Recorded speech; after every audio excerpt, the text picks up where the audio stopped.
Hello, Marcus Bronzy here. Before we start today's podcast, I'd just like to let you know that you can vote for us in the Listener's Choice Awards at this year's British Podcast Awards 2019. If you'd like to vote for us, it only takes a minute of your time. Head to britishpodcastawards.com/vote. That's britishpodcastawards.com/vote. Type in How to Kill an Hour and then you'll have voted for us. It only takes a minute of your time and we'd really appreciate it. We'll also put a link in the show's description. Thank you very much in advance. And hey, here's hoping we win. Anyway, over to the podcast. Are you serious? So this is How to Kill an Hour. My name is Marcus Bronzy. There's plenty of ways to kill some time out there. Thank you in advance for killing some time with us. Today, I'm going to be joined by a group of people that have put together an amazing horror film called The Rizen Possession, and they're going to be hopping on in just a moment. But first things first, I'd like to introduce Steffan Powell to the studio today. Welcome here, man. Welcome. Thanks for having me. Yeah, great. Great to have you in the building. You are a broadcaster who covers a real range of things, like at the moment, like so. We will get into it, but is it fair to say that in your job you cover a wide range of subjects? Yes, it's a busy time at the moment. So I work for Newsbeat on BBC Radio 1, and in that job it means that 1 minute you could be talking about Brexit, the next minute I'm talking about Nintendo Labo, and in between a bit of sport. It changes, the news changes, the stuff we cover is really varied, which means every day's different, but sometimes you don't know what's happening and trying to turn on your gaming brain, turn off your politics brain. It is what it is. I was going to say, how do you switch between subjects? Do you need 5 minutes in a room? You have a word with yourself. Just have a chat with yourself. Look in the mirror. Not Brexit, Nintendo. What hat am I wearing today? But to be fair, I'm lucky in the sense of a lot of the stuff we cover. I've always been a guy that loves the news and interested in the news and wanted to know how it affects me, my mates, my family, whatever.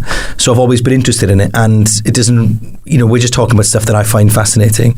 And so it doesn't really matter whether it's politics or gaming.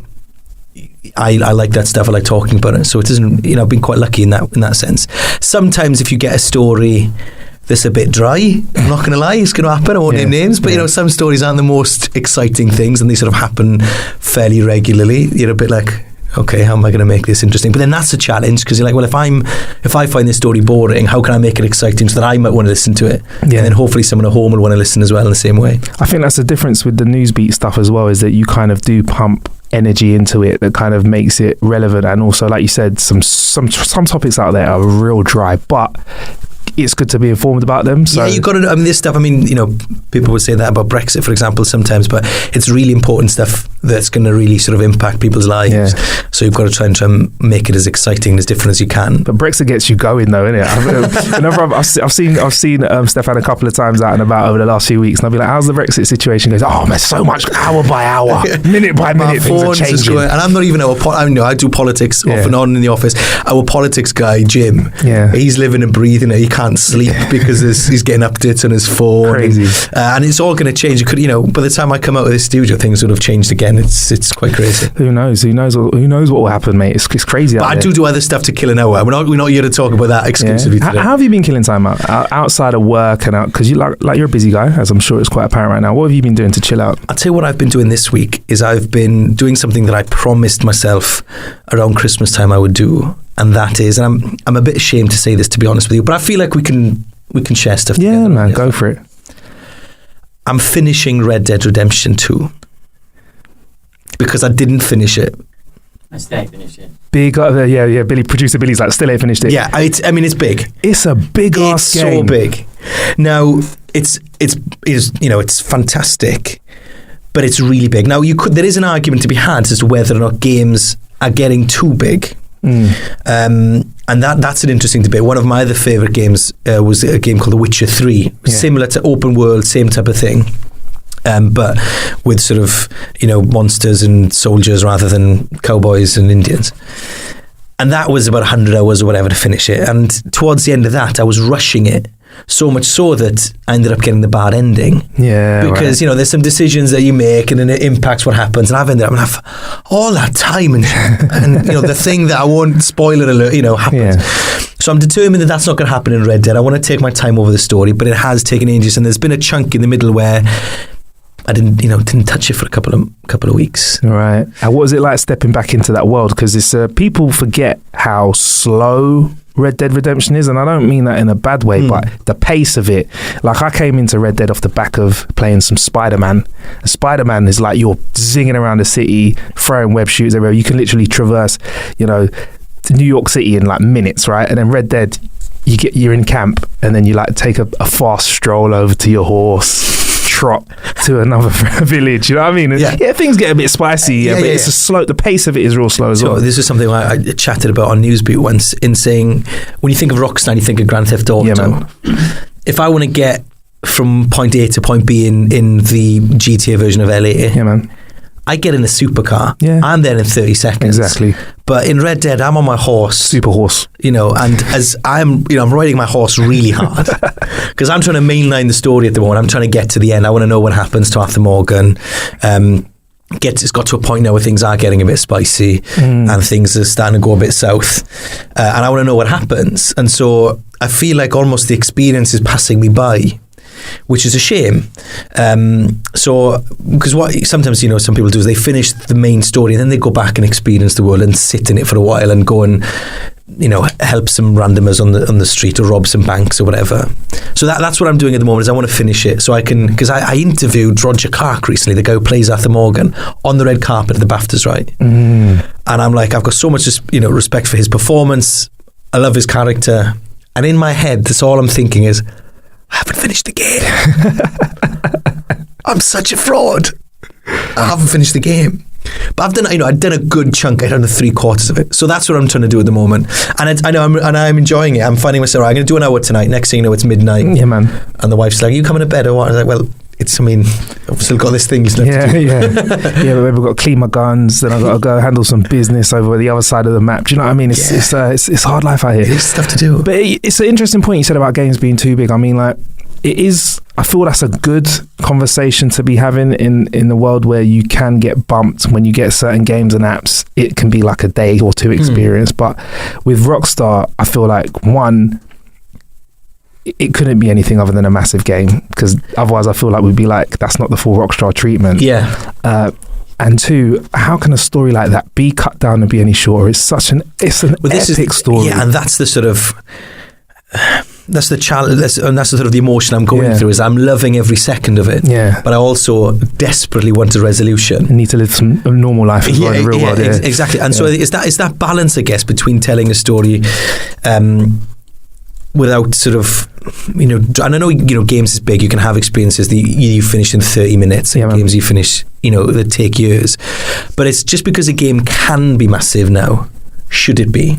And is there another way of doing that experience in a way that gives you the choice as to whether you want to spend 150 hours on the story or 30, whatever it might be? Good point. I mean, so are you running through the world now, and kind of when people call out to you like, hey man, can you help me? You're like, sorry mate, got a mission to do. Is that what you're like now? I have left so many people stranded calling for help.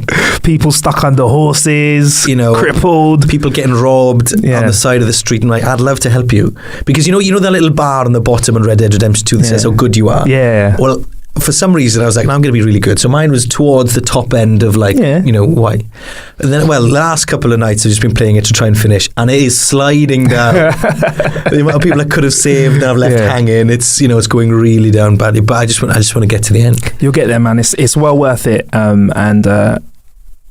I don't say this without spoilers. I think you'll be very careful, because the ending of the first one is one of my favourite moments in all of games. I got to shed a tear. There's without giving it away, there's a moment using the Deadeye in a barn. Yeah, the kind of... It's the thing, right? It's the moment where you just you feel like you want the main protagonist really to win like no other part in the game, right? You really want him to win. Yeah, and it's one of my favourite moments ever. I wrote an article about it once, about how that clever moment changed my perception of gaming, and I shed a tear, right?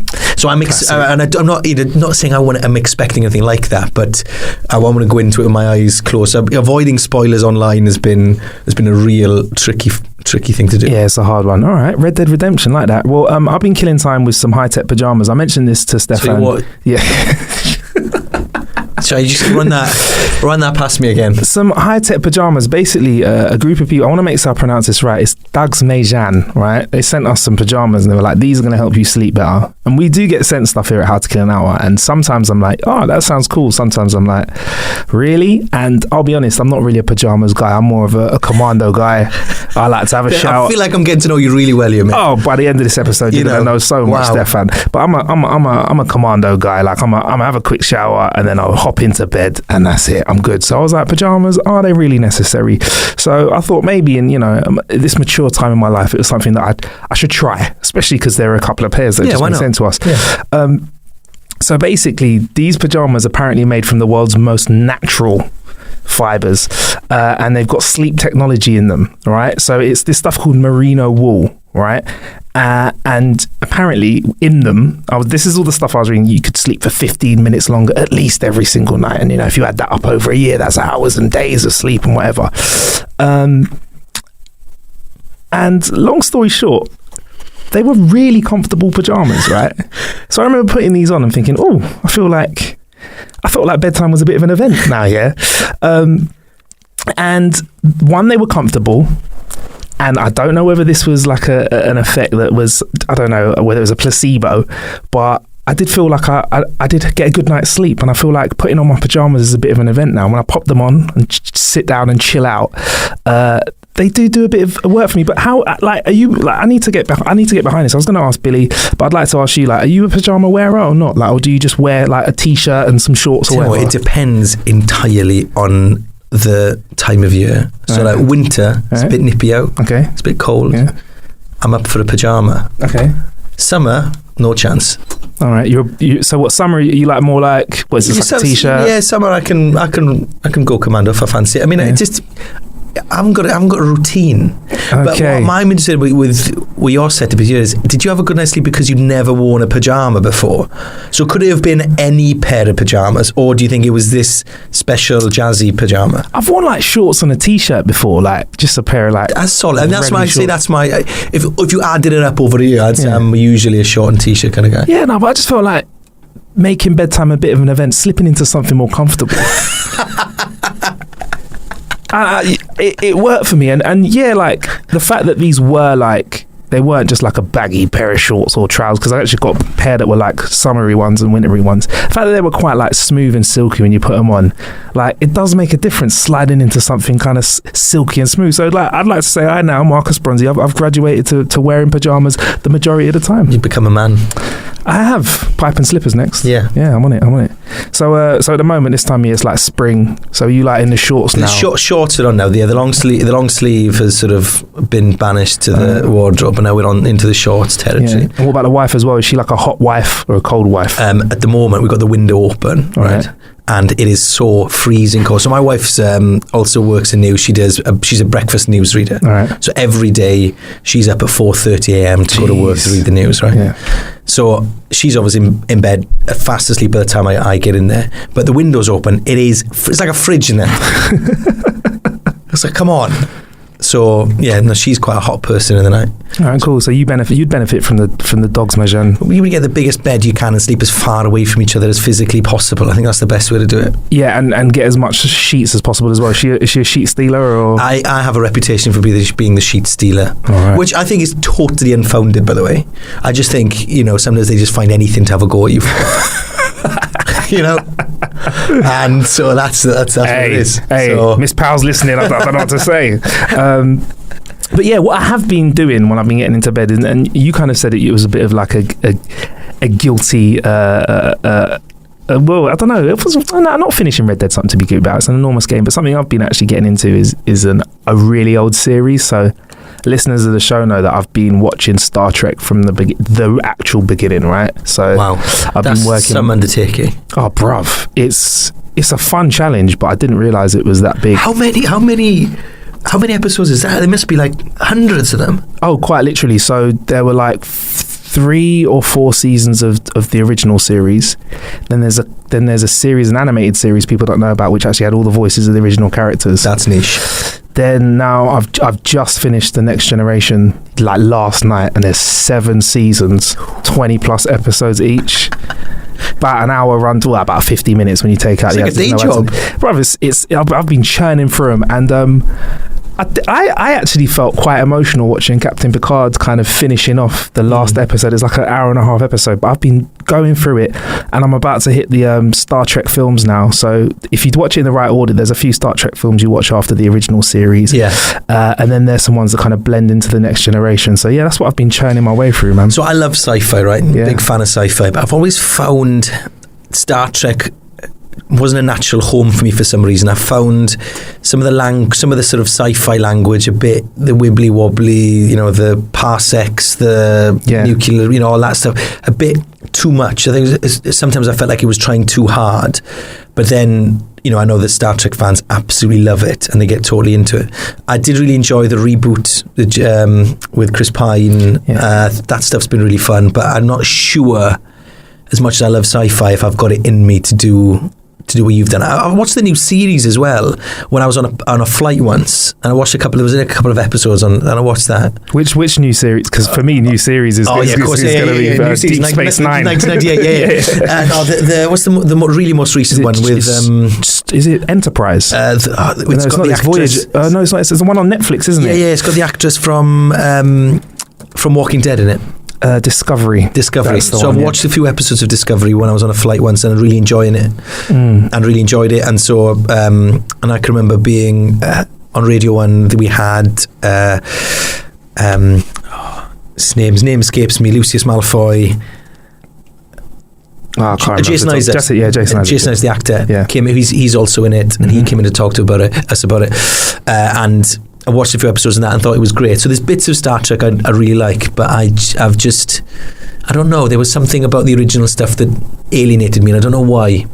It is heavy. Like, they do throw a lot of contradictory kind of science terminology in there. I think actually, you're going to find out how much of a nerd I am. There's actually bits in the script where they just write tech. They just write, so Geordie, he was a guy that was in the engine room, they write, Geordie has a problem with tech, and then some geezer would come in and just write, dilithium crystal crack. So there's one guy in there that had to kind of make it sound right, but I reckon they did cut a few corners. But I think what I love about Star Trek The Next Generation is the fact that it's kind of like, it's trying to show them the best side of the human race in the future. Like, if things go right and we make some right decisions and we try to be good people, this is where we can be. Equal rights in ways that are just unheard of today. Do you know what I mean? It's quite aspirational in that sense as a human race. You take all the the rest of it out there, it is people trying to better themselves and better people around them.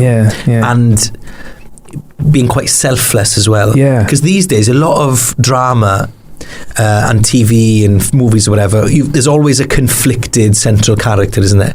Who's usually there's the couple of tropes there, the drunk detective, or the guy who's not faithful to his wife but is also saving the murder mystery. There's the guy, in Game of Thrones, only a handful of characters are truly good. And so there's something about Star Trek that's quite innocent, isn't it? It's quite, I know who I'm rooting for, I know why I'm rooting for them, and that's just great. And it's just really matter of fact with some of its progressive output. So like when I was watching the original series, I forget that this is a show that's like 55 years old, right?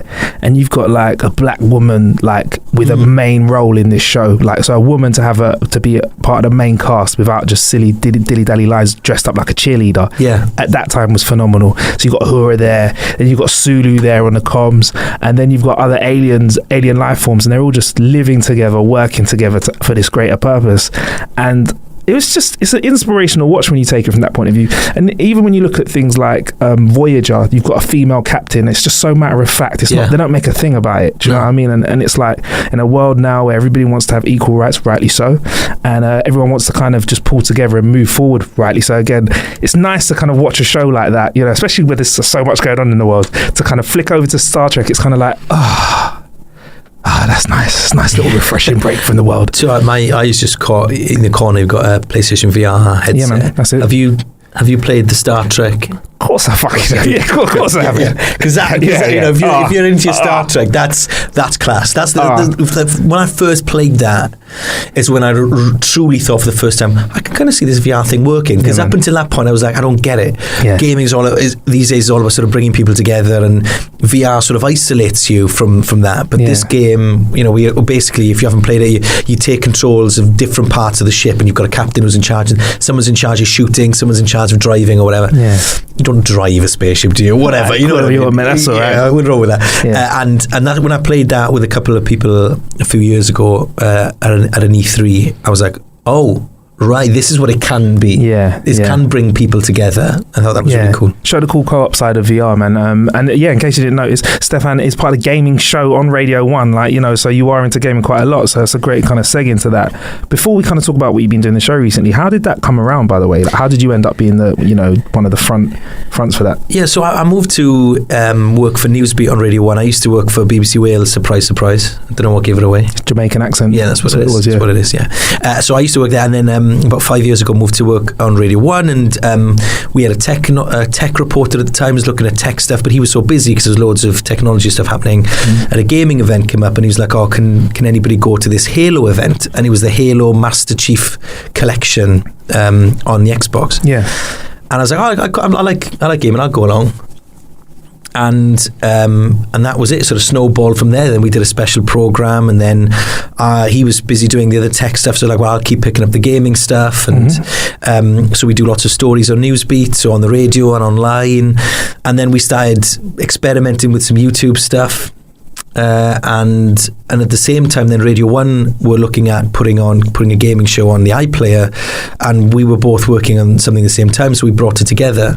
And so it means that we produce some of them, and I present on them with Julia Hardy, who's like, knows everybody in the gaming industry, and so we have lots of fun together on the show, looking at sort of themes of big issues and big changes in the industry and stuff. So we've done a whole range of stuff from from going to E3, the big shows, to like looking at remakes, or looking at Call of Duty, FIFA. We've done you name it, we've looked at it on the show.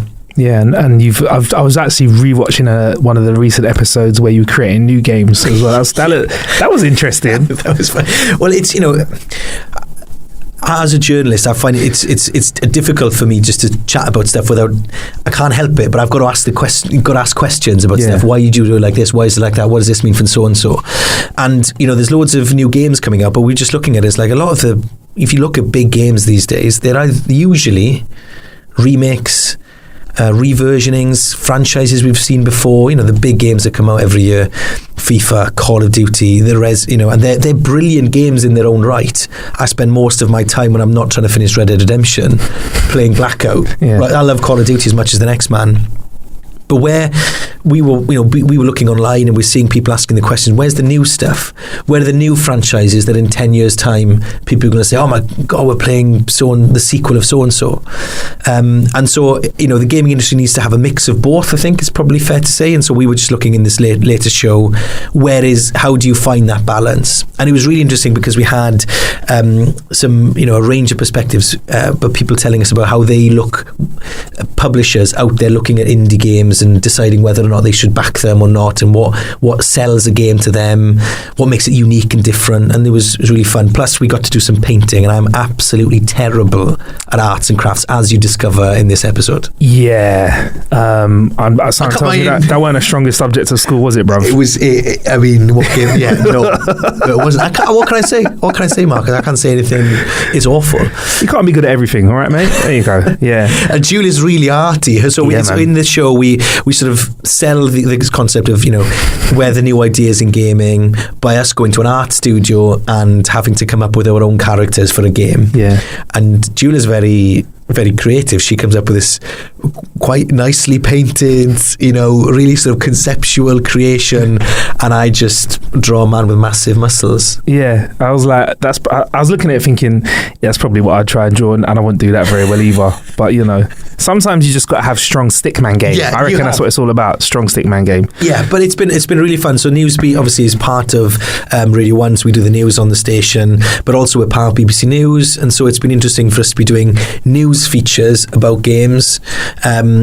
but also doing entertainment programs about games as well, where we ask questions that are interesting and relevant to people, but also have a bit of fun while we do it. Would you say it's fair to say that gaming is a massive part of youth culture, kind of almost overlooked until very recently by a lot of people? I was giving a presentation recently about this, a couple of weeks ago. The games industry in the UK was valued at £5.7 billion. It's massive. Yeah. But that number in isolation doesn't really mean anything. Is that big? Is it small? I don't really know.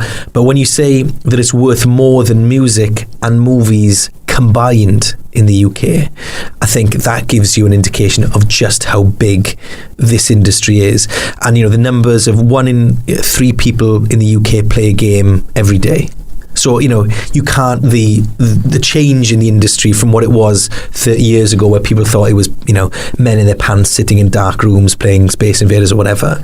Now it's men in sexy ass pajamas playing games in dark rooms. Yeah. And there's still an element of that. And then, of course, games are for everybody. If you want to sit in your pants in a dark room and play games all day, then you crack on, you do you. That's fine. Yeah. But it's also, if you want to play a mobile experience that lasts you 45 minutes on the train, then you're a gamer too. Come and join us, get involved.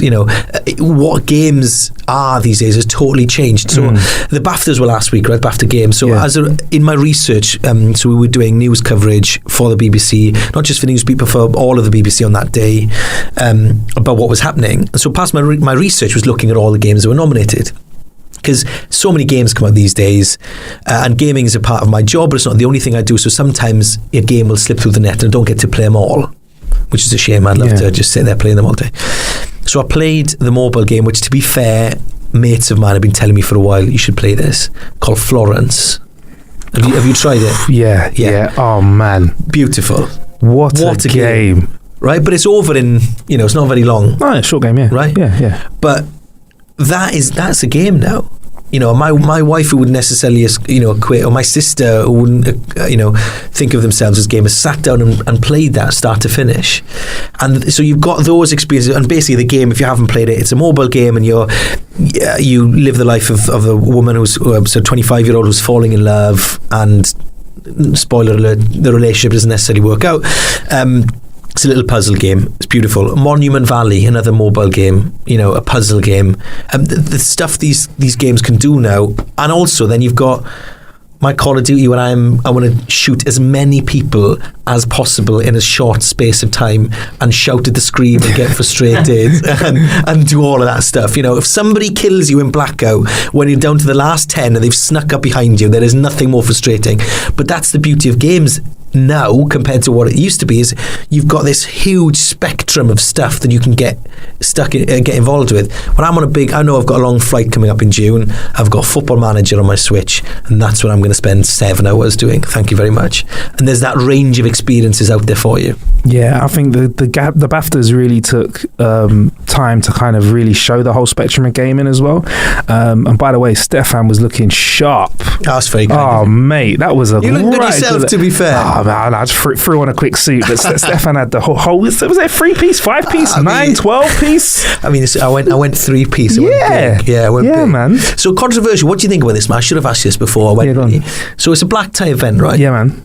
But it's not really black tie. Yeah, it's gamers, isn't it? So they were just, that's what I love about it. It's like black tie. I was asking people, when you say black tie, full penguin, they were like, black tie. Yeah, but go on. So my 3-piece, which I was quite pleased with. Yeah. But it was navy. It's all right. Do you think that's okay? It's cool. Nah, you had was it the Dickie bow? You had the Dickie bow? I had Dickie bow. I had a jazzy tie. That was it. Yeah, jazzy tie. I remember the colours on that. I reckon that was a good look. Fine. If it was like it's too late now anyway. So it's done now. Yeah. If it was like a dinner do, like a 3-course dinner do, I think that's where everybody's kind of got. No, if it specifically says black tie only, then I take it. It doesn't say that. And I know I've been to we've been to the BAFTAs every year for the past few years, and it's a loose black tie, isn't it? It is. Yeah. So I think it went okay. But thanks for noticing. Yeah, no, you're looking sharp, man. Appreciate it. And I think being there at the BAFTAs and kind of, even if you just take time to look at the nominations and such, if you don't go there, kind of makes you realise how big the industry is, because there's quite literally Hollywood actors, and high level television actors that get incorporated in some of these games, so like God of War, which swept up this year. Do you know what I mean? I think rightly so as well for me. Yeah. I mean, it's subjective, and there's some obviously other games out there, and we talked about Red Dead 2 earlier, and I suppose that was a shock that it didn't win anything. Yeah. For me, I think God of War was the complete package for me last year. I thought it was really, really clever, especially because they did so much with. They changed that character, and he was there, wasn't he, Christopher Judge? And I've been lucky enough I got to interview him this year, and what a voice! Oh, he actually sounds like that in real life. He does. He's not putting it on. Yeah. He's like a big man as well. Like, so if you're old enough to remember, like Stargate SG-1, he played sort of like the warrior type out of their crew, and it's easy to forget just how much of a physical man he's like. He's got a great booming voice and kind of the body to go around it. When you go up to him and shake his hand, it's like he's holding your arm up to your elbow when he's shaking. He's like, "Nice to meet you." Yeah, you can take your feet off the ground. Casually. Also, he was wearing a jazzy ass suit. I was going to say, that snakeskin number. Woo. Oh, if you haven't seen it, check it out. We'll throw a picture up on the Twitter. He was looking fire. It was, it was impressive. Yeah. So that made me feel better about the Navy when I saw that. So that's fine. Yeah, I mean, I don't think anyone would stand out next to him. He was looking loud. Yeah. But yeah, there were just some great games. Like, I feel like they really went across the board, and they've got kind of the fact that they've got awards for like mobile gaming experiences, and for sort of original property, which is quite interesting as well. You were talking about new games that came out, so it wasn't just, they took time to kind of make sure that they weren't just celebrating, nothing wrong with it, God of War, because it could have just been the God of War awards, you know what I mean, or the Red Dead 2 awards. And I think in the gaming industry you have awards that do look at more popular.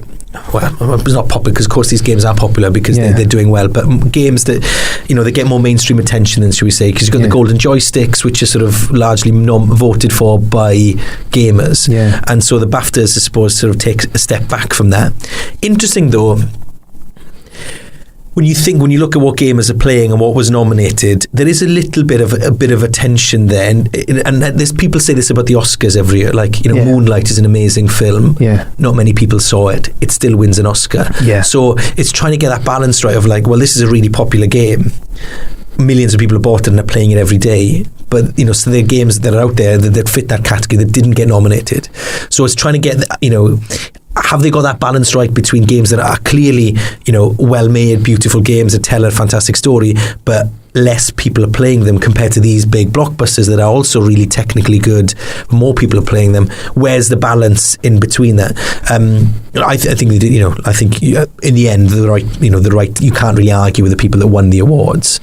But it is an interesting tension, I think, sometimes in the industry between what's popular and what's good. And also, it's so subjective, isn't it? What I like, and what you like. It's just massive. It's different. It's just a massive industry. So to be able to, say that you like a game and to know that there's a massive audience, even if they're not in that room, that follow it, like old school RuneScape, when that got announced, they were mad, didn't they? Everybody, it was the loudest cheer of the night. I've got to be honest. Like, people were going off, and I was just like, a game that I understand is big, played a little bit of and isn't really a bit of me. I was like, wow, like, this is why this game won that award. Yeah. What is brilliant about that, the BAFTAs, I think, and we, in our lead up to our coverage, is that in one category you had Red Dead Redemption 2. One of the games cost a lot of money to make. Hundreds of people put that together, a labour of love that lasted years. In the same category, Best British Game against 2 Point Hospital. Yeah. Which is made in Farnham, just on the outskirts of London, with a small team. And we went and we filmed with them before, and they were like, we're really pleased to be nominated. Look, we're up against this guy. And 2 totally different experiences, but, put together in the same category. I think that's really cool. So as a guy that's kind of consuming quite a few games, and you're researching that area, with things like the Labo, sitting next to PlayStation 4 and mobile gaming, like what's going to happen in the future as mobile tech is kind of catching up with regards to what it's got inside it? We've got the Switch is a great example. That kind of is the perfect crossover from phone, tablet to kind of mainstream console. Do you think we're going to go into a direction where kind of every device that we have can sort of access the same game, kind of like with Fortnite and such? Yeah, it's interesting because you look at Google also getting involved now. And they're going down the sort of the streaming route. Right? Shows you how big it is when Google want to get involved. Google get involved, they want to get involved. Yeah. I don't think anybody's really got the answer at the moment. They don't really know. There's a lot of people suggesting that actually it's less the device route that the answer lies in, but it's more the access to the game. So it is this idea of streaming, so you'll be able to play the same game regardless of whether it's on your phone or whether it's whether it's on a proper console, so that's the approach some people are arguing we're going down, rather than creating a device that can sort of cross all of them. So like the Switch is the first, and maybe you might go down that line. Interestingly, I just don't think people know. I think you're going to get a lot of people sort of experimenting with stuff until something sticks. Because if you look at VR, I can remember doing interviews at E3 3-4 years ago, and top level developers looking me in the eye and saying, this is 100% the future of the gaming industry. In a couple of years' time, everybody is going to have a VR headset. This is where the games industry is going. Now, some people will listen and they'll say, oh, well, there's quite good sales figures for headsets, and there's, there are X many they've sold across the world. But you don't have people sitting in the pub saying, oh my God, I play that amazing VR game. You've got to go and get it. It's not there yet. And, so for all that energy and people are still, I know Oculus have got a new thing coming out, and the PSVR, I'm sure, will have an update soon. And, people aren't giving up on the VR experiment. Of course they're not. But it hasn't been the smash hit that people were expecting it to be. Yeah. And I think that because people don't really know what's going to land with gamers.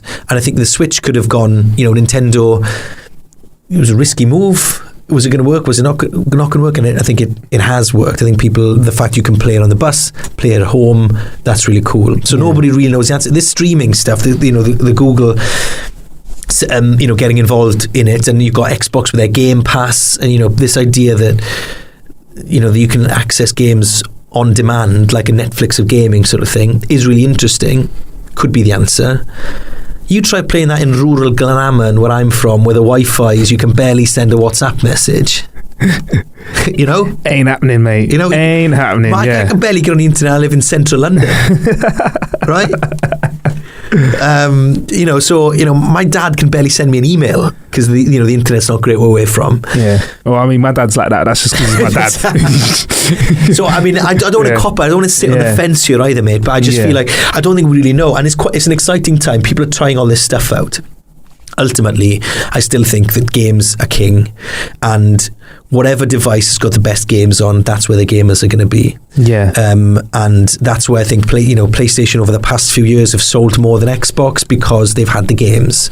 And that's sort of basically, I think, been the point of difference. Do you know what? We've got true for that. We have a Xbox fanatic in the studio. Our producer Billy loves Xbox, and he recently sent us a message, all the presenters, saying, what's your PS tag? Because Billy, I've come over because Spider-Man. It was Spider-Man that won him over. Yeah. Spider-Man brought him over, and it's very interesting you said that, because I think that's a very important strategy from PlayStation. I think last E3 was kind of a lot of games companies throwing their cards down and saying, these are the games we've got. And Spider-Man just, for me, was one of the games that I was like, if this game is as good as they say it is, what the version that we're playing now is really going to make people buy consoles, and Billy is proof of that. Do you know what I mean? Did it feel like you're cheating on the missus, Billy?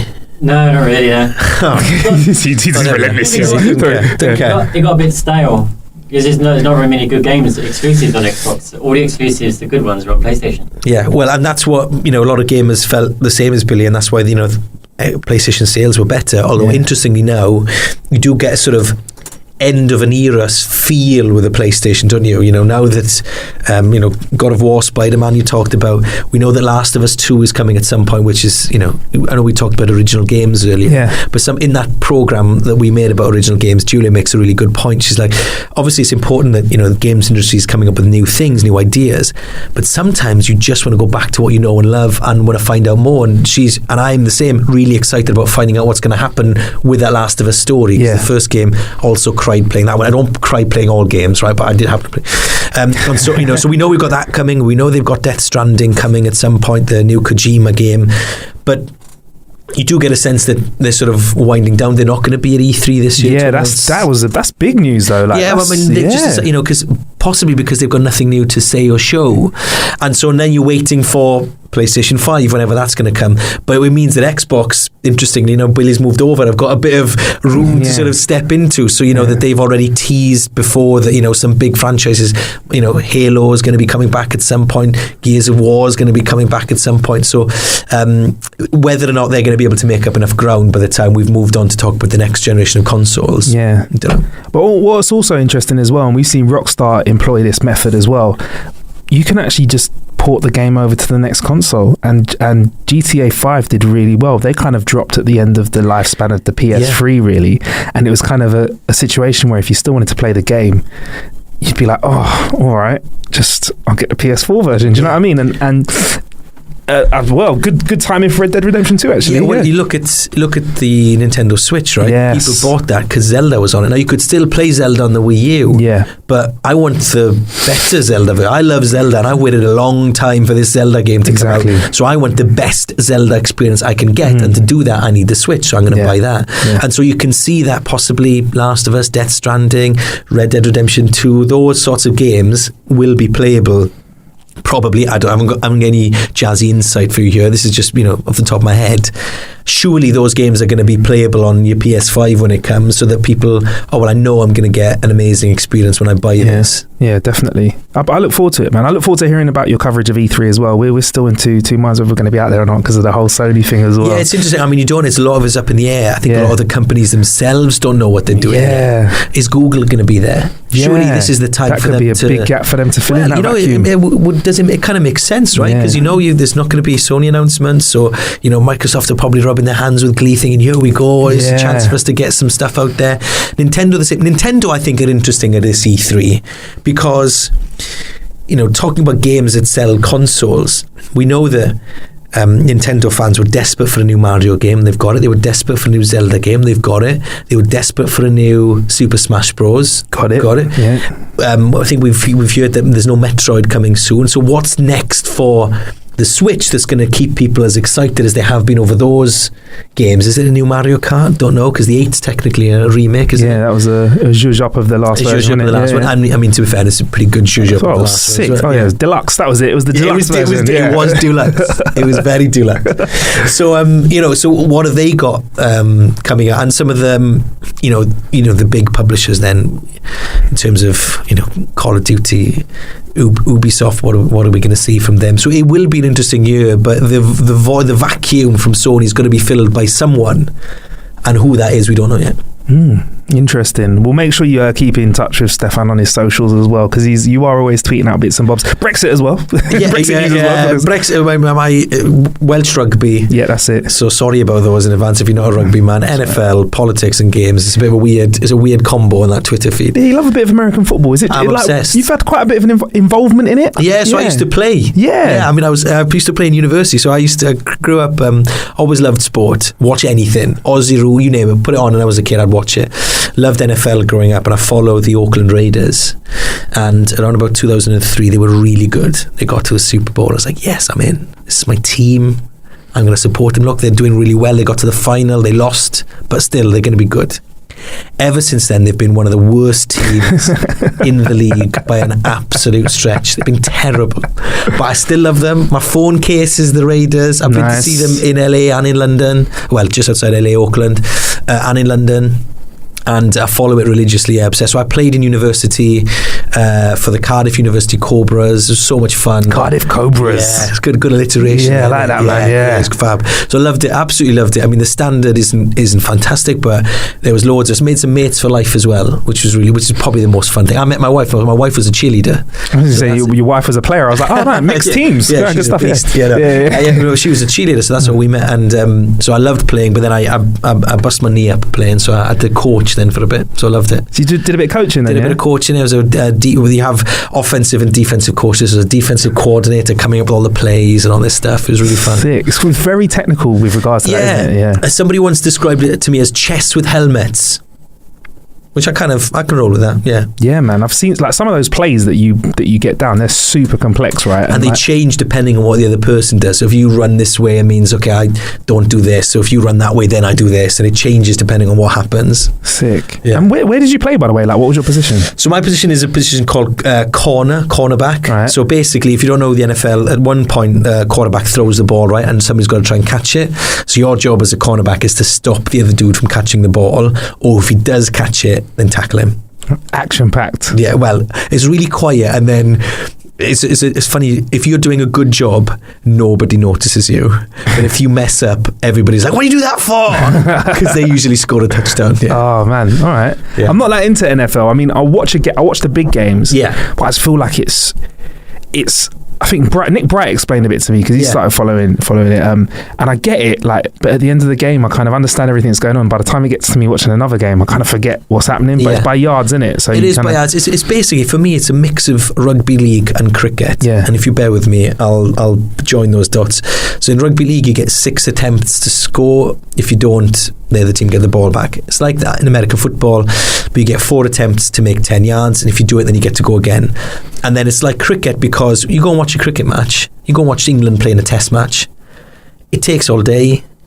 Sometimes you're watching the game, sometimes you're drinking, sometimes you're chatting to your mates, sometimes you're switching in, and it's like that with the NFL. It's not like our football where you're zoned in, concentrating, normally sweating or screaming at the team or the ref or whatever for 90 minutes.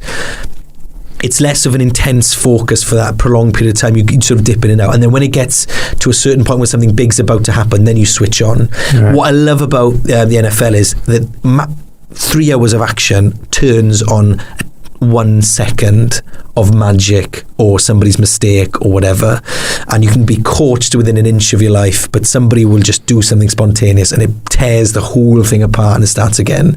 And that's why I fell in love with the game. Sick. Are you into quite a few other American things as well? I've got down here that you're a fan of a burger. I absolutely love hamburgers. Wow, the look on Steffan's face when I said that.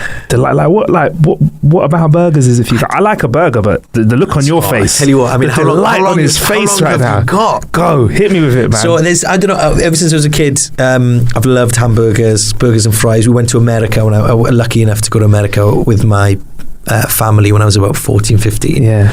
And I just fell in love with it, And so now the good thing is in the UK is the burger restaurant, the burger and fry place is becoming quite. It's quite trendy now. It's getting better, yeah. It's getting better. So everywhere. So the UK has upped its burger game, which is fantastic. But I can remember when I first moved to London, I was trying to shift a couple of pounds. On the way into work, I walked past 6 different burger joints. I was like, come on. Cut the man some slack. So yeah, I like it, and me and my wife, we go around, we try different burger places out, and then I've got when I go to different you asked, go for it, when man. we go to different places, I judge the burger joint on 3 different criteria. So 1, there's the patty itself, that's just the meat, just the meat, just the nothing, meat bit. just nothing else, just the meat right, bit. Yeah. 2, the burger as a whole. So you're talking how the patty mixes with the bun. Is it a brioche bun? Is it toasted? Is it not toasted? What's the condiments? Is there lettuce, non-lettuce, onions, non-onions? Is there a sauce, etc., etc.? Right? Whack that all together. And then 3rd, atmosphere of the place. Oh, wow. Because for me, I've got places where the bun is brilliant, the meat's a bit whatever, or the meat is amazing but the bun's a bit rubbish and the atmosphere's flat. And so judging on those 3 criteria, then we've got our favourite places that we go to. So what constitutes a good atmosphere? You just want it to be lively. You want to have people chatting, having fun around you. You don't want to be going somewhere that's silent. You don't want the music to be too loud because you can't chat with whoever you're with, but also you don't want it to be too quiet so you feel like you're in a library. It's an interesting mix. Is it a burger and a beer sort of a place, or is it somewhere you go to on a night out, or is it a burger and a shake sort of a place, so it's more of a lunch thing? There's a lot. There's variables in there. You're going down a rabbit hole, mate. There are variables there. And the States, mind, I'll say that I'm lucky enough that I get to travel a fair amount with work, usually through the gaming stuff. So we've been to Japan and Korea and to meet really interesting developers or get access to games and see things that really sort of shine a light on the industry for the audience at home. Yeah. But going to America is always great because burger joints. I can't lie. I think one of my favourite joints out there is In-N-Out. It's the first thing I hit when I come out of LAX. Do you animal your fries up? Oh, cool. Listen, I'm a double. Yeah. Oh yeah. Animal fries. Yeah. And then if I've just landed, I'll get the Neapolitan shake as well. That's where they put all the flavours of the milkshake in. Do it. Yeah. I love. I mean, there's so many. So animal style fries. If you do choose to go to eat this year, we're gonna have a conversation because In-N-Out is obviously a very famous fast food place out there. Yeah, it's the West Coast, isn't it? Yeah, so exactly. Yeah. But there are some other sneaky ones I have to tell you about. You got the in, yeah.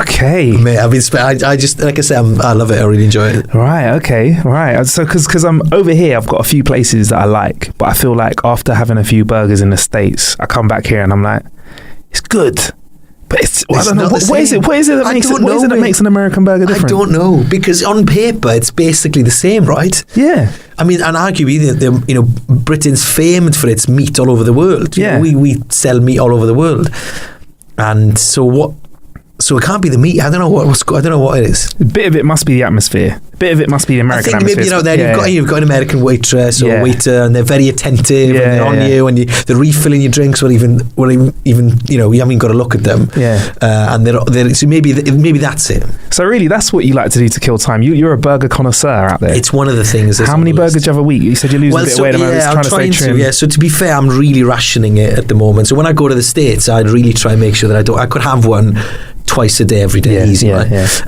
So I try to limit one. So at the moment, I'm trying to have about, I don't know, 2 a month, something like that, once a fortnight, which is really hard. That's so hard for you, bro. It's really tough. Look on you. You look like it's really tough. Steffan's face looks upset. It's like one every 2 weeks. You know, and then what happens is when I've had a couple. Yeah. And it's the end of a night. Yeah. Oh. You know, and then you have one, they're like, oh, that's such a waste. Yeah. I've wasted my allocation for the week. I can't have another one now because I've just and you don't really taste it properly. You scoff that day. You breathe it in. You've had a few beers. You know, maybe you've moved on to the G&Ts afterwards. A couple of tequilas. Oh, great. I'll have something on the way home, and then no, I can't. Got to wait another 2 weeks before I can have a burger. Wow.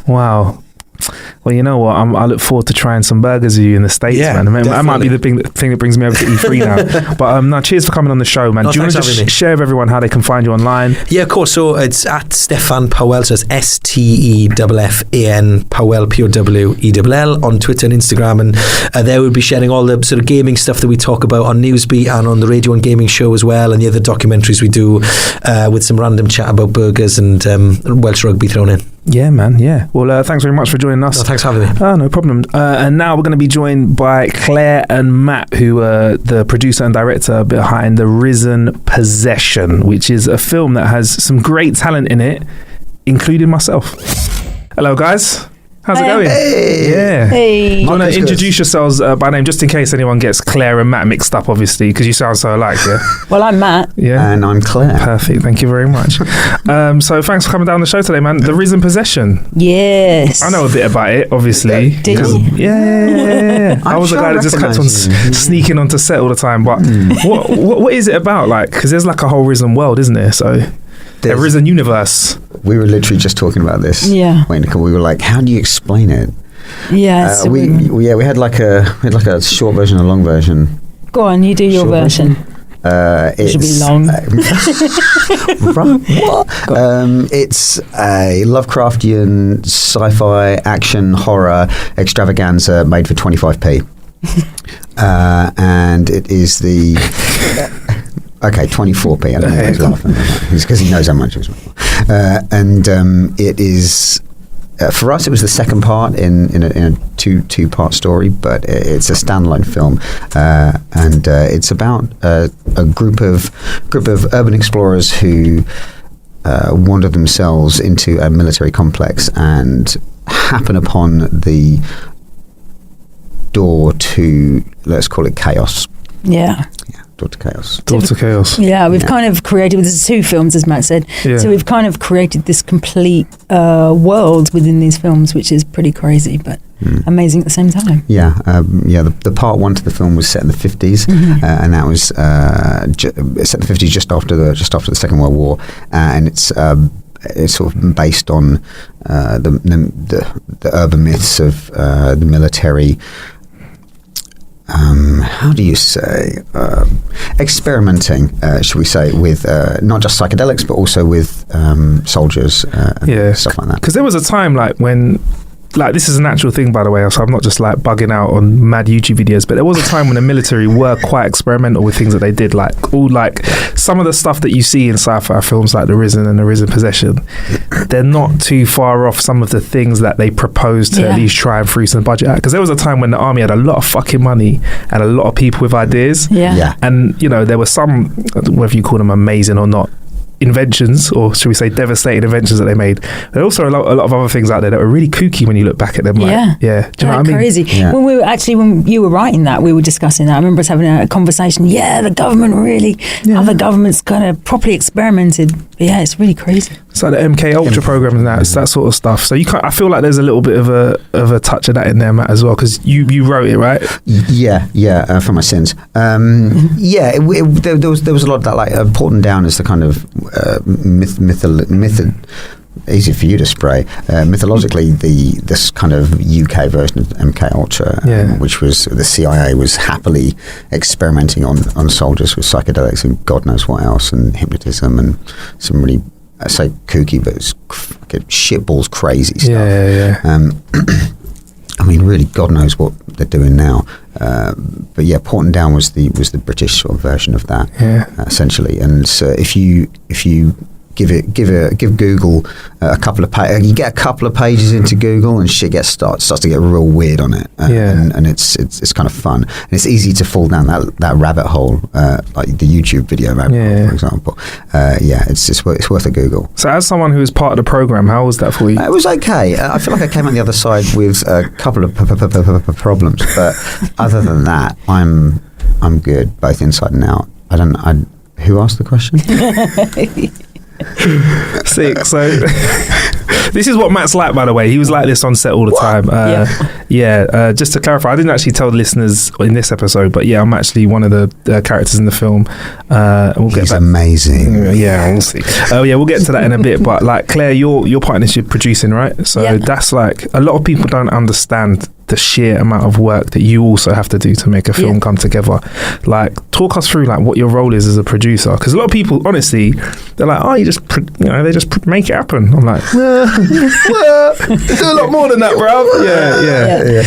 So a producer would find the script to begin with, and then craft the script, and then make the script happen and deliver the final film. That's the brief kind of synopsis of what a producer does. But the producer is there all the way, sculpting it and helping the director's vision and getting the investors, the entire kind of process, and in the end delivering the film as promised, basically. So you're like literally pulling it together, like, but you're kind of have contact points of every single part that kind of happens with it. But you didn't really have to work as hard finding the scripts, because I know you guys got a relationship. Well, shit, when I she worked pretty hard. That's because this ain't your first film, though, is it? Really? So you've done a few, right? This is our fourth film. Fifth. This is our fifth. It's our 45th film. 45th film, Fifth film. Yeah, so we obviously own Lost Eye Films. Yeah. And I think we made our first film, Gangster Guns and Zombies, and then Matt shoved the Rizen script in front of me and instantly fell in love with it. Was it two parts when you wrote it, or was it the first? It was just one, to begin with. We were chatting about this earlier, because we were trying to figure out, because for us it's like we do a lot of work over Skype at the moment, and we have a piece of paper with trigger warning written on it. And any time, because we're sort of dragging these films over the finish line. They're really low budget extravaganzas. It's just been a fucking nightmare. So, as it is for any independent filmmaker, but it's been really hard. And so we're on Skype chatting, and every time anything's coming up, we're like a piece of paper with trigger warning on it, because we've got PTSD about the films. We also have one that says nice. We do have one that says nice, but nice is a recent one. That's a pretty recent one. We were talking about, like, oh shit, we're going to go and see Marcus. Like, we're going to get these kind of questions. We're like, what the fuck did it come from? And we're trying to rack our brains back, because it's a good 4 or 5 years ago now, or something like. We made two films in between getting the Rizen ready. Like, that's fucking crazy. So like the Rizen was originally a script called The Tunnel, and it was we were just desperately trying to make something that we could make for as little as possible. And so the idea of a repeating location was the basis of that film, and that film then became The Rizen. We then, do I say this? Yeah. So so just checking. So the Rizen was originally just one film, and we were advised basically through a friend and who became an executive producer on the film. Was like, in order to get the money together to make the one film at such a crazy low budget, we'd have to make two films. Yeah, basically, because once the sets are made and the costumes are bought and all the rest of it is there and done, you may as well try and get the extra money to make a second film, and then that'll be better for investors and all the rest of it. Which was sound advice, mental advice, but sound it's crazy, because the nicest thing you could do is make 2 films back to back when you don't have enough money to make 1 film properly. So that's how the Rizen possession came about, straight from the Rizen. But we're talking 4 or 5 years of work.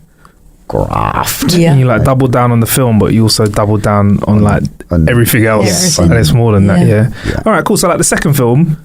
More important, the second obviously, film. all about the second film. What's Marcus? Ladies and gentlemen, Marcus plays Adam in the film. Let's see how much is on the cutting floor. You've not seen a cut yet, have you? We did. I did the DVD commentary review. Oh yes, that was it. Yeah, so we did. Yeah, did that. Yeah. Fucking hell, Matt. Yeah. Good memory there. You've been partying, bro. I get hit in the head a lot. That's what I live with. I live with that. What day is it today? You're Matt. You're Matt. Wait, you're Matt. Yeah. Who? Actually, before that, between both of the films, though, there's quite activation. There's quite a lot of choreographed fighting scenes in there, and I think you're quite heavy handed in that, innit, Matt? Because you're pretty handy with your hands, innit? You got 2 lethal weapons there. You got a license for those? What way to the gun show? Yes, we had no money, so. And I come from a martial arts background, but a little bit of stunt choreography background. So and an MK Ultra background. We had military training, obviously. Cool. I can't remember none of that shit. It's high as fuck. But anytime there was any sort of stunts needed, I was kind of top of the list to have to fall downstairs or get hit in the head or whatever.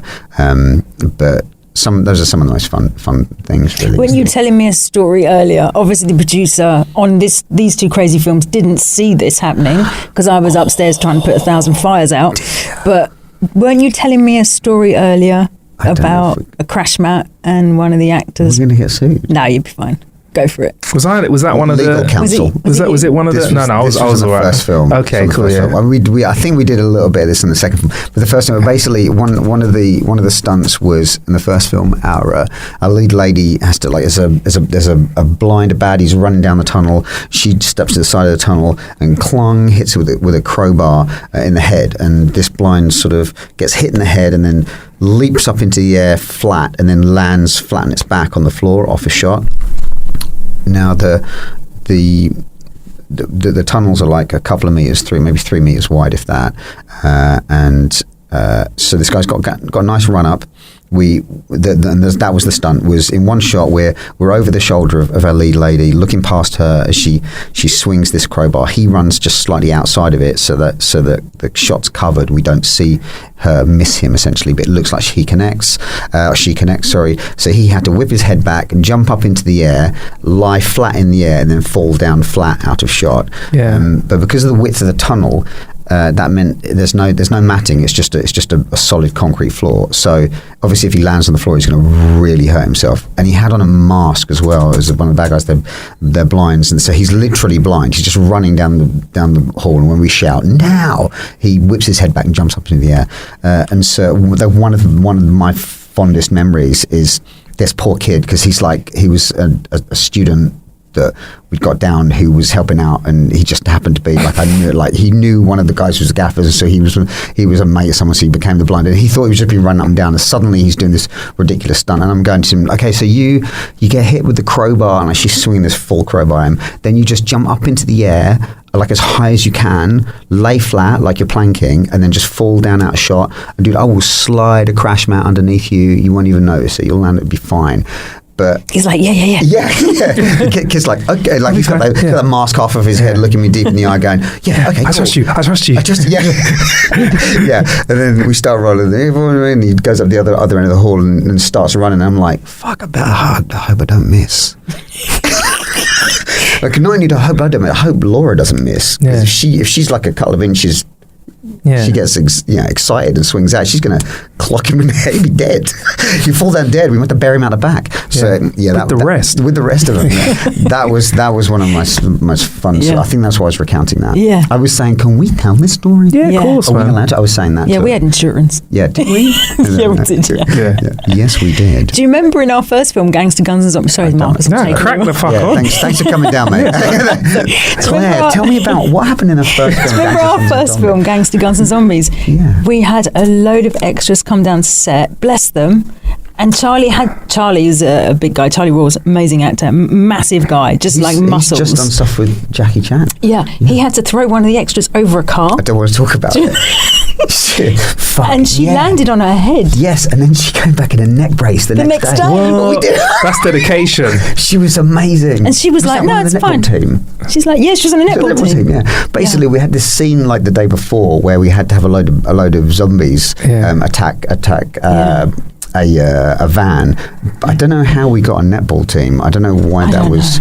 That was you. I don't know, being a genius. Anyway, this group of girls from a netball team came down, and they were the zombies. They had a great time. Yeah, they were awesome. Brilliant. But they must have been like, I don't know, let's say 18. Yeah, they were young. I'm shaking my head. They weren't 18. But anyway, so the next day, I didn't say it, did I? No, did you get it? No, you didn't. So anyway, so they come to the next day. We have this stunt where Charlie has to throw her over a car bonnet, and we didn't have a crash mat. And it was one of those sort of... No, we had a crash mat. Yes, we did. No, we had a crash mat there. Yes, we Charlie did. missed and threw her so on the bonnet. So it's not our fault, it's Charlie's fault. He can be contacted at... but she was in her 20s and she was great. Yeah, she came back. I mean, she's got a long life to kind of, get over it. They're Is she walking again now? I don't. She didn't say anything at the time, by the way. Just knocked out. I remember looking over and her not getting up. Yeah. Like, I remember her not getting up. Like, because she was over the side of the car. I remember Charlie like looking over the side of the car, then looking back at me, and I'm going.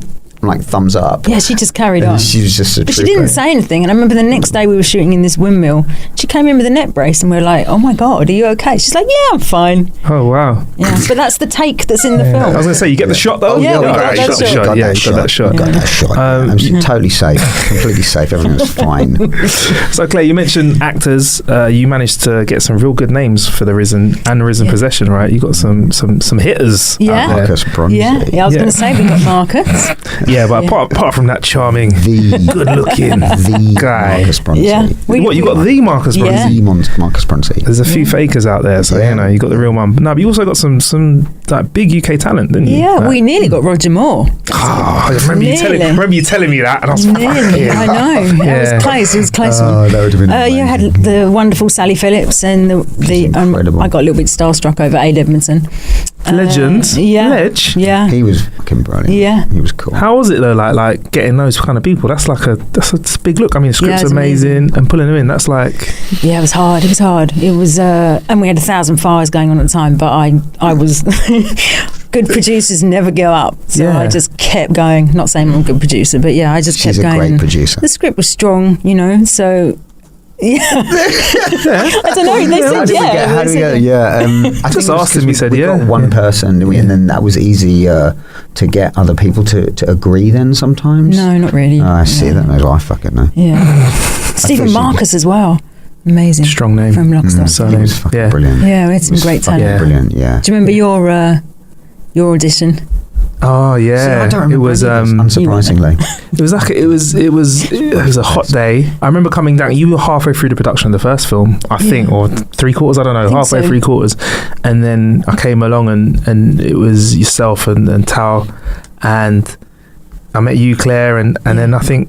You were like you ran off set halfway through a shot. This is how busy. Like both of you were. You were obviously always working, but you'd come down.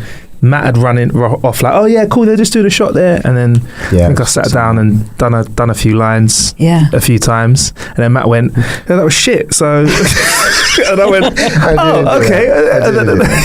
You went, I think I've seen enough. That's what you said. He went, I'm only joking. I was like, oh fucking hell. Came down, to your mess area, did a few lines, and just I think I had a little look at the set, which was impressive though for you to kind of turn that warehouse into such. I think what was amazing is that you didn't make it look like we were reusing the same bits of tunnel. Like it looked so different. Like you managed to get all the angles of it. So I saw that. I remember thinking, oh, it's pretty cool in there, man. They look like mugs, but they're doing all right. I thought, it looks fucking pretty sick. I think you showed me one of the big set pieces. There's a big set piece which is quite key in sort of throughout the films. I saw that and I remember looking up at it thinking, bloody hell, that's impressive. Seen a lot of blood. And going, I want to be involved in this. But I'm a real wimp like when it comes to horror films. So don't be like that. The week before on this podcast when we just launched it, I was saying that I'd be wicked to get to be in a film, but I don't know how I'd be on a horror film set. I think I'd be scared, and that definitely was proven because I think when we came onto set, because it was winter, so it was pretty dark outside when we were wrapping. Sometimes you'd be like the last person, or I might forget something like a prop or something like that. Like go back in the tunnel. And I swear to fucking God, it was so scary. I remember going in the tunnel once before we even started shooting. It had just been built. And I was supposed to be meeting all the crew and Matt and everybody down in the tunnel, and I walked in and there was no one there. And it was like 7 a.m. or something. Scary. So I walked into the main tunnel just to have a look. Thought I'd have a look. Got halfway in, I was like, I need to get out because this is creepy. And you could hear the roof moving and creaking. Yeah. Lucky I got a phone call and I was like, I'm so glad you phoned. It got crazy and creepy down there. It was creepy. It was. But it was a cool set though, man. Yeah, it was good. Yeah, it was just this tunnel system, obviously. But I remember James, obviously. Which James? James Fisher. Yes, James Coyne. Yeah, James Coyne. I remember being our second he did everything. He was amazing. He was hoovering the floor. He was dual wielding Henry Hoovers to hoover the warehouse floor. It's warehouse. We're talking 174,000 feet of warehouse. I remember being in the tunnels with him, and we're doing something like putting up some of the fake cabling and stuff like that, and it's pitch black. We've got like one torch, and we're larking about. We get summons. We start to walk out, and you walk past corners, and the corners were pretty scary because they're pitch black. You're like, I know there's a corner there. Flash turn the torch around, it goes from pitch black to a corner. You're like, what the fuck? And we were walking along those, and he said to me in that weird way that James says weird shit. And then he said, I'm going to get a werewolf costume and scare someone in here. I didn't know if he was joking or not. Who fucking knows? Yeah, who fucking knows? He was crazy. I was like, no, don't do that. Yeah. No. Imagine that. Someone would actually shut the floor. I'd shut myself many a time without any werewolf costume. I wouldn't need a werewolf costume. Constantly shitting myself. Are you sure you were making a film? Because that sounds familiar. Method. That sounds familiar. The method. Proper method. Yeah. Do you have a favourite, scene or moment from the film? Because we've been chatting shit about this all day. Like we're talking.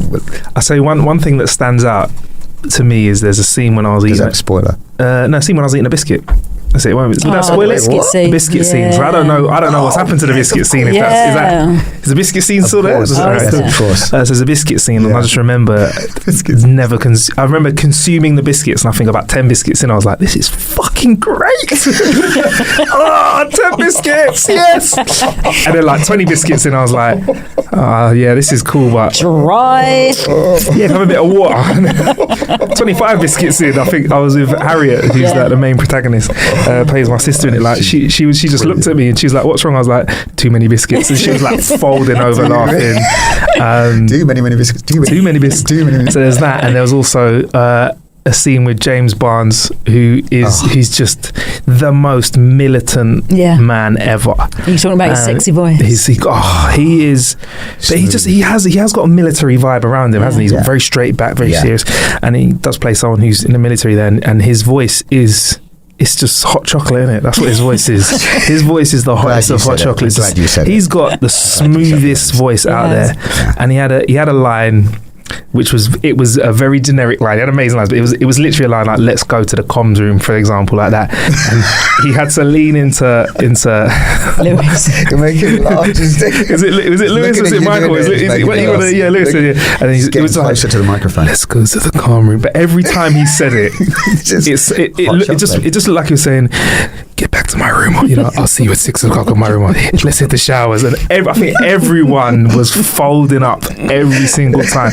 And it's a great scene. It was a really powerful scene. But I think those memories were great because I think what was good is there's a balance of fun that we had, like, and it was quite, you know, it was a cold warehouse. There were long days. I mean, you guys were there every single day, so you know that was crazy. Can't remember anyway. But yeah, it was alright. You were whizzing around. So yeah, so like times like that stand out. But yeah, like I just had fun doing it. You know what I mean? Like there's loads. There's loads of fun. Yeah.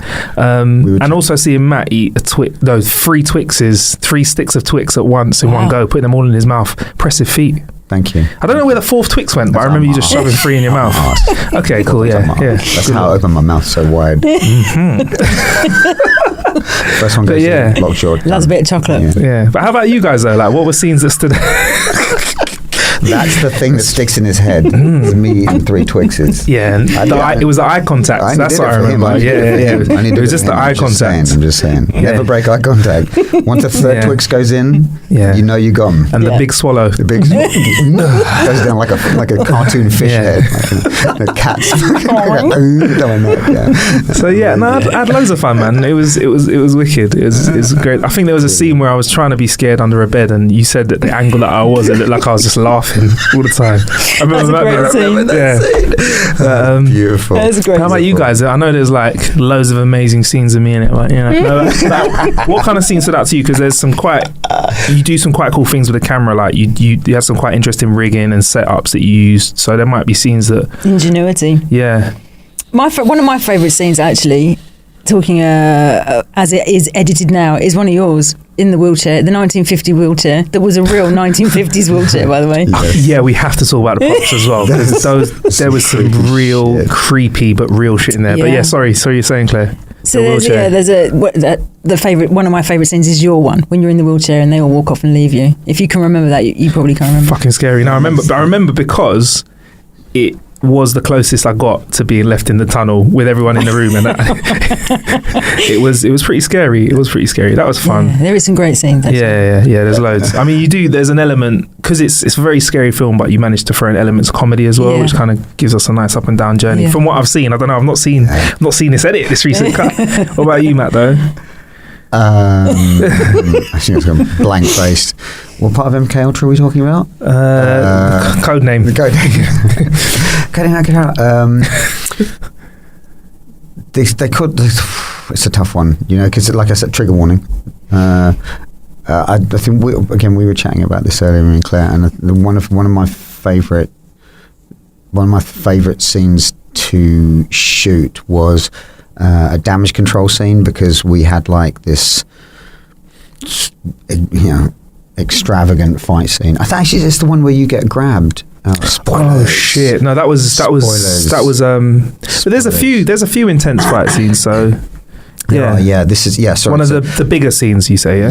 Cool. One of the biggest scenes, and we with this sort of extravagant fight scene, and was going to happen over like on the page, and in the film it would have taken around about maybe a couple of days, maybe 3 days. 3 days the way we were shooting it, like super fast, cutting corners, like indie filmmakers. If you were doing it on a normal film set, you're talking about a couple of weeks.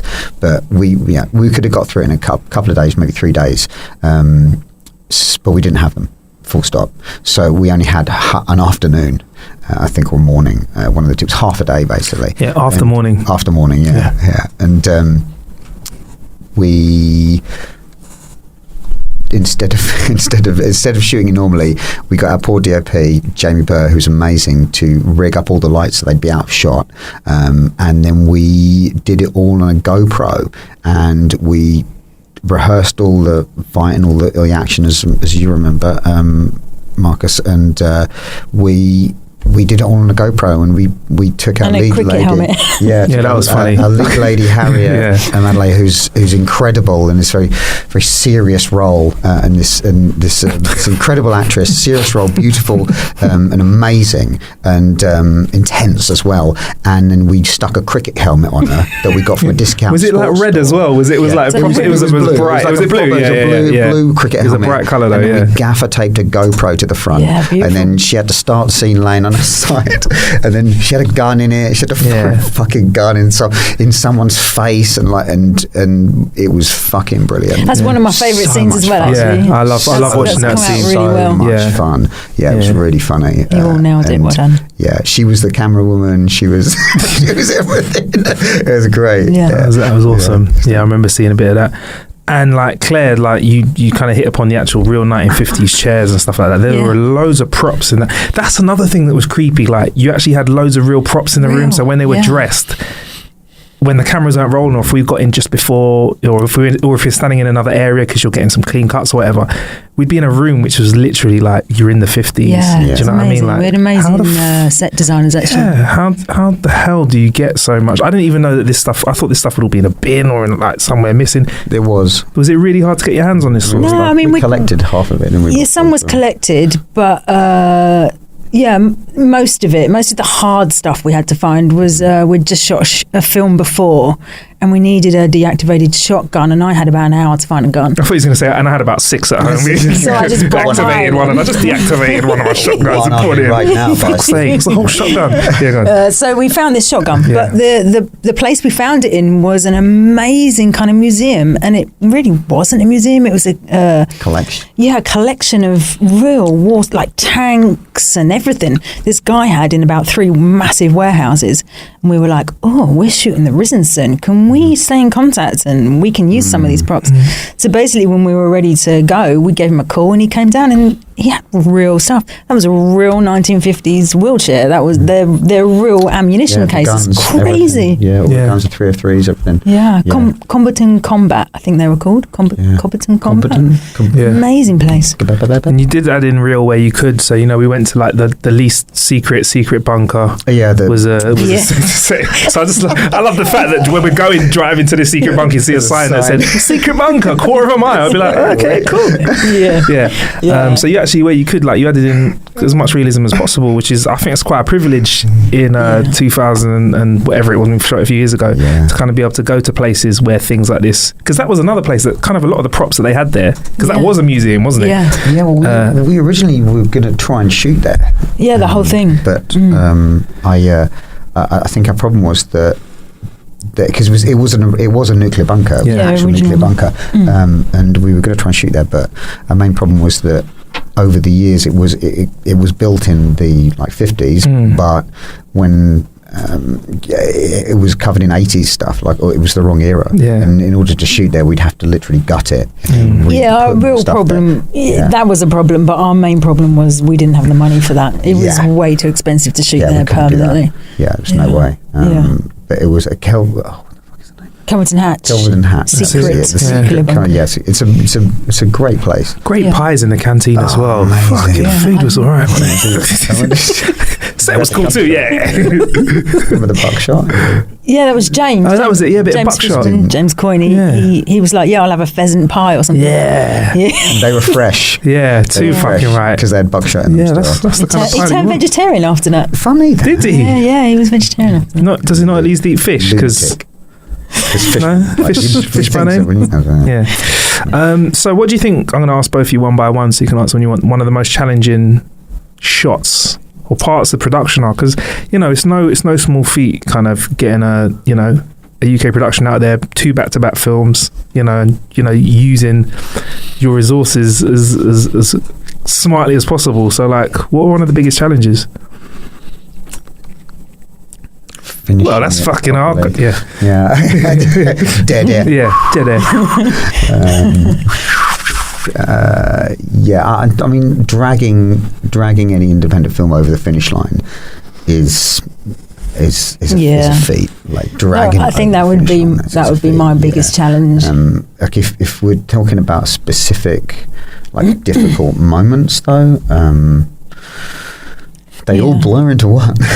It was quite difficult. The 2 films were quite difficult to shoot. We had some financial problems all the way through, which were out of our control, unfortunately. So it was all, particularly on the second film, Rizen Possession, although it's looking great and we're very proud of what we've done, it was a very hard shoot to do. So for me, it just blurs into a big trigger warning. But Trigger warning. And I was trying to defend you a little bit from it, so you didn't know quite what was going on. Yeah. So you're probably better answering that question. Oh, gutted. Take that. There you go. On set, what was your toughest thing on set? Because you had some tough shots, and you had no time to pull them off. Yeah, I think it's a weird thing because you're so privileged to actually make a film that you feel like if anything's difficult, then it's. I mean, not only that is you're in this weird privileged position of making the film, but also you've written the film, and so it's all your fucking fault. Like, who are you going to blame, dickhead? Like, you wanted 5 people running down the thing, and then you cut to this, and then this guy's with gun. Like, you wanted that. What are you going to complain about now? There's a little bit of that going on. So anything that was difficult, it was a case of how can we make this not look how it's supposed to look, but look how we'd be happy with it looking. Like, how can we make this as best it possibly can be? And some of those things are like you take those 2 or 3 pages, those 2 or 3 days of fight scene, and you go, we've only got an afternoon or a morning afternoon to do it, and we do it on a GoPro. And then some of the things are you have to figure out that you have to run down behind someone with a crash mat, and that's how they fall on it. And, so they really do blur into one. I don't think there was anything that was an easy day.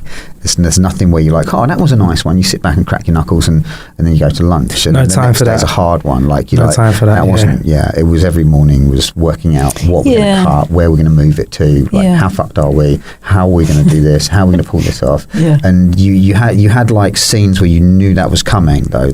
So you had like, you knew that we were going to have to spend a day and a half doing this particular fight scene, but we only had half a day or a day, so you knew those days were coming. But that is independent filmmaking, though. That's not definitely. Like big, lovely studio filmmaking. That's independent filmmaking. Would you guys fancy a bit of that though in the future? Because I've read a bit about filmmaking recently, just as part of a story, and a big thing was about how some filmmakers really thrive whilst they're in situations like this, and there's been some filmmakers when they get given carte blanche, it just fucks up the total flow of what they put out. So I know as people that, you said that it was a tight run. This, how would you feel working with like one of the big boys, big people? Yeah, I'm cool with it. It was like, yep, yes, sign. And how would your content change? Maybe do you think you'd do something different, or is there a project that you've got ready in the wings that is kind of just needs that big sign?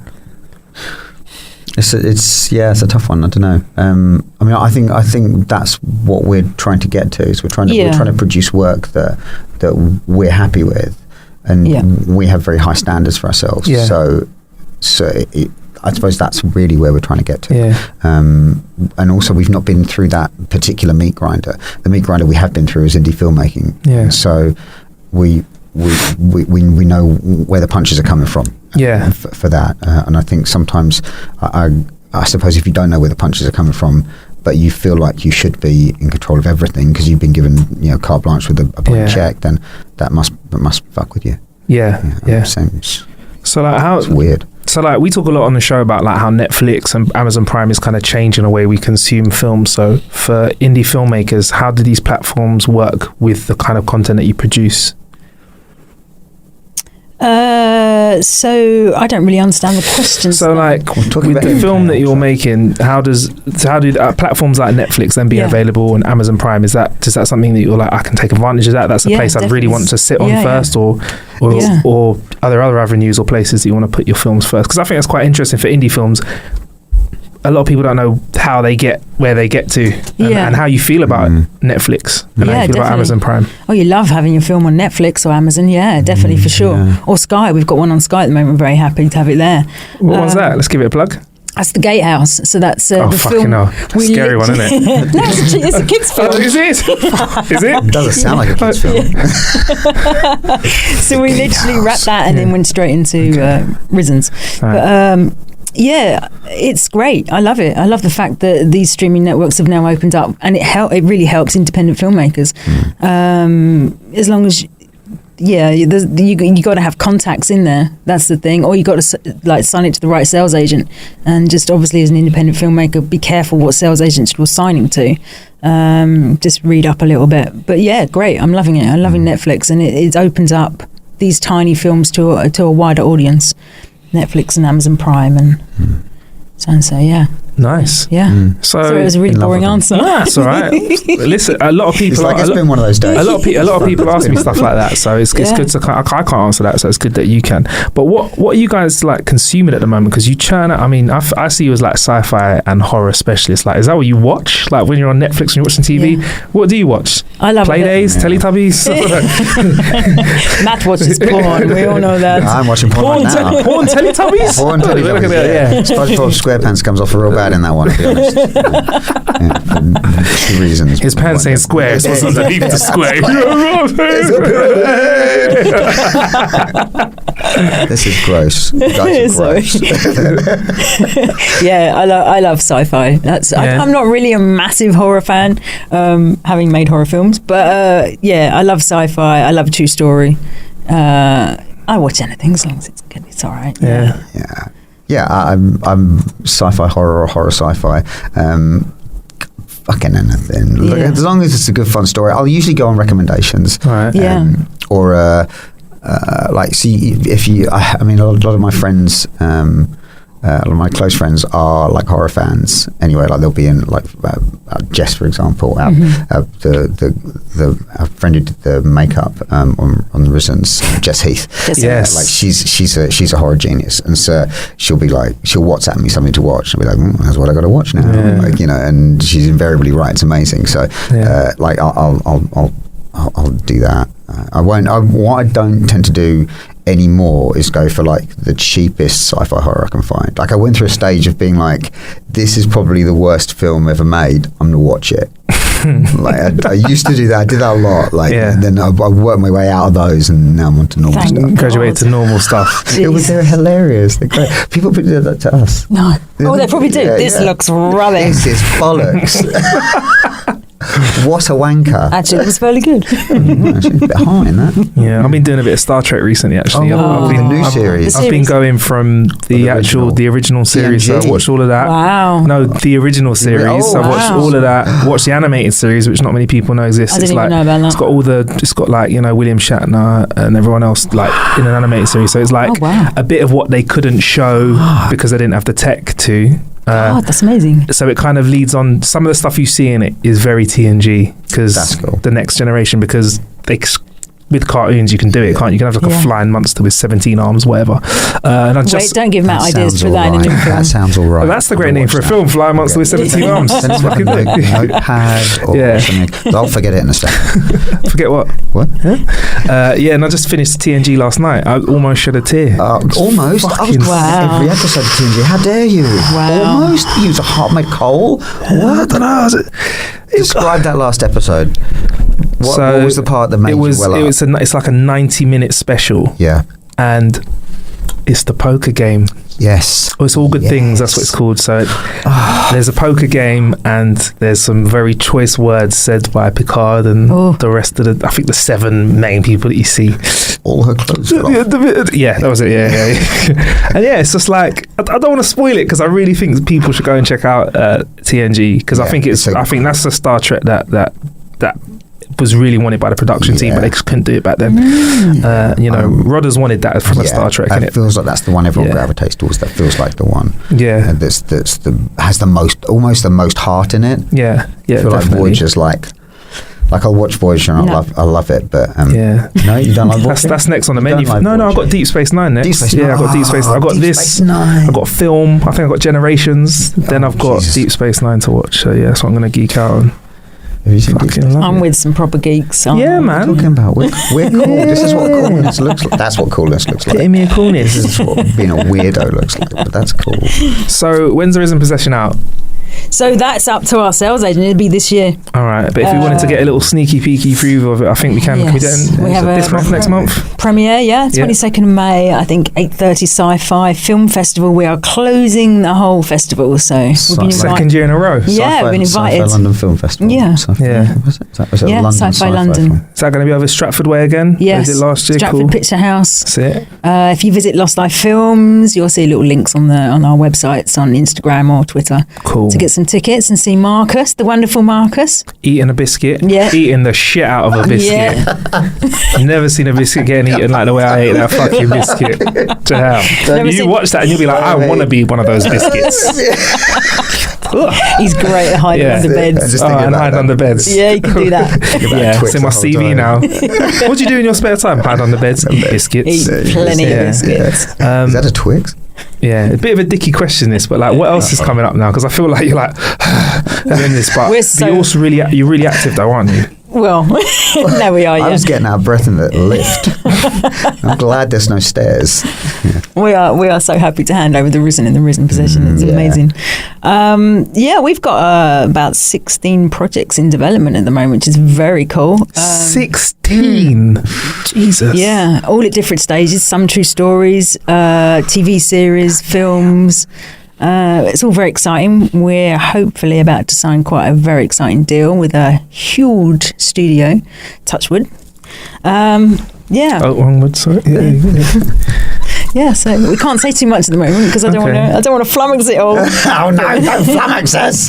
Yeah, we tried to steer towards some episodic content, so towards like TV star content. So that was where we went while we were finishing the Rizen 2 up. We tried to kind of think, okay, what's next for us while we're doing this? What's the next thing that we can start to push towards, and that was episodic content. So nice. A couple of series essentially. Binge-worthy content. Yeah, pretty funny, and not straight horror either. No. Yeah. Sci-fi though, yeah. No. What? Like, what? Say what? Yeah. Really? Yeah. Go on, give us a little taster, like at least genre. We got some comedy, just straight comedy, drama. We got some true life drama. We have some... We've got plenty of true life drama. Yeah. Matt with a GoPro and a cricket helmet walking around. True life drama, isn't it? Yeah. We got some speculative fiction. Speculative fiction, yes. And some lovely films. Actually, Matt's writing a film at the moment. Don't drag me into this. Some great stuff. Some great stuff coming up. Very exciting. That should be the title. Very Don't drag me into this. Yeah. Name your sex tape. Before I let you go, a couple of things are like, how the fuck do you write a film? Like, it's like, do you know what I mean? I'm just like, oh no, I don't know. How does that happen? Do you lock him in a room? He comes out a few weeks later with like scribbles on paper. I wish it was a few weeks. It takes a long time. Slow rubbish. I'm sorry. What do you do? The process for us tends to be we chat a right load of old shit about what we want to do, and then we come up with a few ideas of what we want to do, and then lock me away with it, and then we usually have something that's it's kind of like a synopsis-y sort of something that represents the tone of what we want to do. Yeah, we chat about it for a bit. And then the physical writing of it, I'll usually go through a process of I'll write 1 to 90 down a page, and then just write a word or a sentence for every minute of the film, and that gives me a roadmap for the film. Sure. You can start that anywhere. You can start it at the end, like big explosion, everyone turns to dust. Spoiled the whole film. There you go. Spoiled the whole Rizen possession. Fuck's sake, man. Man, come on. And then just fill those in, and then from there you can start the script, and it'll usually move around, but that's the very boring answer of how you write script. And it's so hard to find good writers. Boring. So hard. It's not boring. It's so hard to find good writers. It really is. Go through. I mean, as I said, we got 16 productions in development.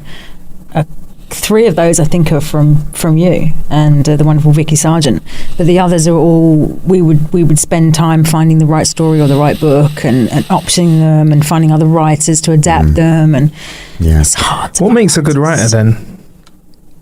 It's really difficult. They're just not shit. That's a good answer. You know, a shit writer. Not that. Not shit one, Marcus. Yeah, not shit one. Yeah. Good version, isn't it?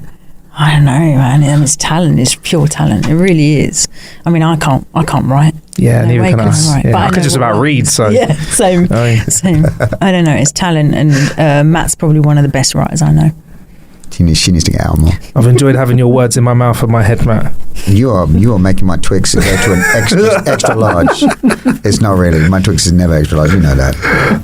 All right. Well, thanks for coming. Why is he laughing? This is not true. I promise.